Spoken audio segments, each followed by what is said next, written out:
Hey everyone, and welcome back to the channel.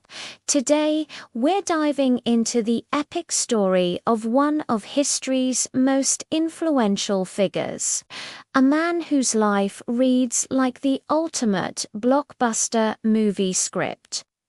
We're talking about Moses, the reluctant hero who became the great liberator of the people of God.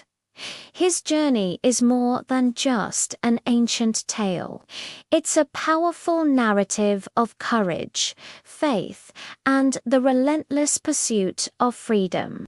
So grab your popcorn, get comfortable, and let's journey back to ancient Egypt. Our story begins in a time of great suffering. The descendants of Abraham, the Israelites, were enslaved in Egypt. A new pharaoh, who didn't know the history of Joseph, saw their growing numbers as a threat. His solution was brutal: forced labor, harsh oppression, and a horrific decree to end all newborn Israelite boys. It was into this world of despair and darkness that a child was born, a child who would defy a king's edict and change the course of history. This baby, of course, was Moses. To save him, his mother Jochebed placed him in a waterproof basket and set him afloat on the Nile River. It was an act of desperate faith. Miraculously, the basket was discovered by none other than Pharaoh's own daughter. Filled with compassion, she adopted the child, naming him Moses, which means to draw out, because she drew him out of the water. So, in a stunning twist of fate, the boy who was supposed to be destroyed was raised in the very palace of the man who ordered his death. He grew up as a prince of Egypt, educated in all its wisdom, yet deep down he was an Israelite.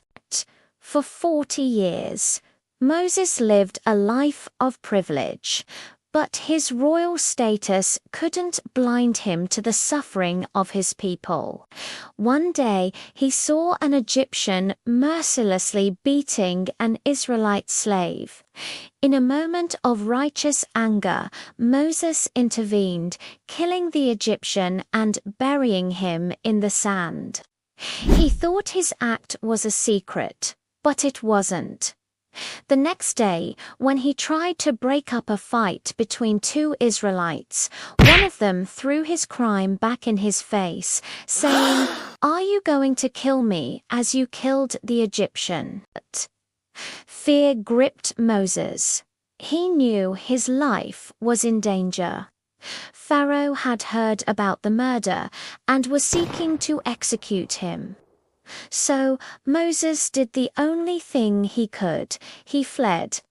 He ran far away from Egypt, from his princely life, and from his past. He escaped into the barren wilderness of Midian, trading his royal robes for the simple life of a shepherd. For the next 40 years, Moses lived in exile. He married a woman named Zipporah and had a son. The prince of Egypt was now a humble shepherd, seemingly forgotten by the world and, perhaps he thought, by God. But this period of quiet solitude was not an end. It was a preparation. It was in the silence of the desert that God was shaping the heart of a future leader. Then, one day, something extraordinary happened. While tending his flock near Mount Horeb, the mountain of God, Moses saw a bush that was on fire but was not being consumed. Curiosity drew him closer. As he approached, a voice called out from the flames, "Moses, Moses." It was the voice of God. God told Moses that he had seen the misery of his people in Egypt, heard their cries, and was now going to rescue them. And then came the shock of Moses' life. God chose him to be the instrument of this deliverance. So now, go. I am sending you to Pharaoh to bring my people the Israelites out of Egypt. Moses was terrified. Who was he to confront the most powerful man on earth? He was a fugitive, a shepherd, and he had a speech impediment. He made excuse after excuse. "Who am I?" he asked. "What if they don't believe me? I am slow of speech and tongue." But for every doubt Moses had, God had an answer. He promised to be with him. He revealed his holy name, "I am who I am," signifying his eternal, self-existent nature. He gave Moses miraculous signs to perform: a staff that would become a snake, a hand that would become leprous and then clean again. And to help him speak, God appointed his brother Aaron to be his mouthpiece. Reluctantly but obediently, Moses accepted his mission. The shepherd was about to become the liberator. At 80 years old, Moses returned to the land he had fled. Along with Aaron, he stood before the mighty Pharaoh and delivered God's message.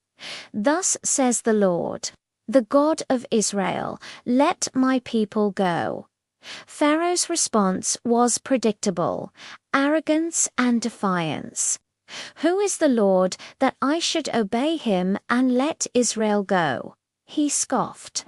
Not only did he refuse, but he also made the Israelites work even harder, forcing them to make bricks without providing the straw. Their suffering intensified, and the people turned on Moses. It was a crushing blow, but Moses turned to God, who reassured him that he would deliver them with a mighty hand. What followed was a divine showdown of epic proportions. God unleashed a series of 10 devastating plagues upon Egypt, each one demonstrating his power over the Egyptian gods and the forces of nature. The Nile River, the lifeblood of Egypt, turned to blood. Plagues of frogs, gnats and flies swarmed the land. Livestock died, wars afflicted the people, and hail of unprecedented size rained down from the sky. Locusts devoured every green thing, and a thick, palpable darkness covered Egypt for 3 days. With each plague, Moses and Aaron would go to Pharaoh and repeat the command, "Let my people go." And with each plague, Pharaoh would promise to relent, only to harden his heart once the plague was lifted. The 10th and final plague was the most fearsome of all. God warned that the angel of death would pass through Egypt and strike down every firstborn son, from the firstborn of Pharaoh to the firstborn of the lowest servant. But God provided a way of escape for the Israelites. He instructed each family to slaughter a perfect lamb and paint its blood on the doorposts of their homes. When the angel of death saw the blood, he would pass over that house, sparing the firstborn inside. This event, the Passover, would become the most sacred annual festival for the Jewish people, a perpetual reminder of God's deliverance. That night, a great cry went up throughout Egypt, for there was not a house without someone dead. Shattered and defeated, Pharaoh finally summoned Moses and told him to take his people and go. The liberation had begun. An estimated 2 million people, men, women, and children, walked out of Egypt that day. They had been slaves for 430 years, and now they were free. But their journey was far from over. Soon after they left, Pharaoh's hardened heart hardened once more. Regretting the loss of his slave labor force, he gathered his army, his finest chariots, and pursued the Israelites, trapping them against the shores of the Red Sea. With the sea in front of them and the Egyptian army closing in behind, the people were terrified. They cried out to Moses, "Was it because there were no graves in Egypt that you brought us to the desert to die?" In this moment of ultimate crisis, Moses demonstrated his unwavering faith. He told the people, "Do not be afraid. Stand firm and you will see the deliverance the Lord will bring you today. The Lord will fight for you. You need only to be still." Then, under God's command, Moses raised his staff and stretched his hand out over the sea. All through the night, a strong east wind blew, parting the waters and creating a dry path right through the middle of the sea. The Israelites walked through on dry ground, with a wall of water on their right and on their left. The Egyptian army charged in after them. But once all the Israelites were safely on the other side, God commanded Moses to stretch out his hand again. The waters rushed back, swallowing the entire Egyptian army. Not one of them survived. The people of God were truly, finally free. Moses' story is a testament to the idea that God doesn't always call the equipped, but he always equips the called.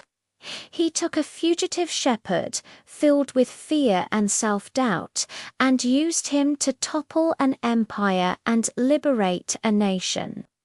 It's a powerful reminder that our past mistakes and personal inadequacies don't disqualify us from being used for a great purpose.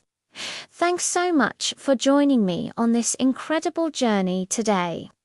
If you enjoyed this story and want to explore more like it, be sure to hit that like button and subscribe to the channel so you don't miss our next video.